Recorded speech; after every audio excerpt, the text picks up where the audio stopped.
and the two senators, Secretary Collins, none of them, and they're all from different parties, none of them ever entered into a political conversation or discussion when they were speaking. And this is the commonality that unifies whether you're RD, I, or undecided.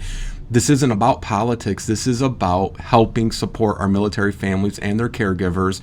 And Secretary Collins, one of the many things that really stood out for me personally during the convening was he was talking about his child that has spina bifida, and and I don't know if you had heard that before or not, but it was my first time hearing this story.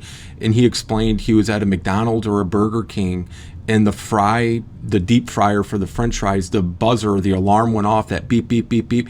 He said all of a sudden, I ran home because that's the same noise that his child's machine makes when there's a problem. That's what we're talking about. We're not talking about politics or getting legislation passed or vote for me or not vote for me. We're talking about how can we all come together in a very sometimes divided political landscape and just find a common theme that can unite us all regardless of what aisle we're sitting on. And I think that's a beautiful thing also that you guys are doing. You're showing that you can rise above political discourse to find a common good that we can all unite to support. And that's something that really stood apart for me. Had you heard that story from Secretary Collins before? I hadn't heard him tell the story, and he is a very powerful speaker. I didn't realize until the convening that he is a pastor as well, and so you could sort of see that Good order. coming out in his presentation, which was lovely. And just to piggyback off what you just shared about, this is not about political speeches. Another example was Representative Jen Kiggins from Virginia, who she's a Republican, but she didn't talk about her party or politics when she accepted one of the two congressional leader awards that we gave out that evening.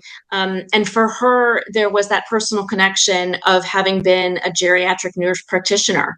And we had one of our caregivers there with her husband, who is, I believe, 102 years old, who fought in the Battle of the Bulge as an Army medic. And you could just see after she accepted her award how much interacting with him lit her up, and him too. And it was just such a special moment to see how, really, for everyone who was participating in the summit, especially our speakers and our awardees, how that it's that personal part of their life that really drives the connection and the desire to make a difference.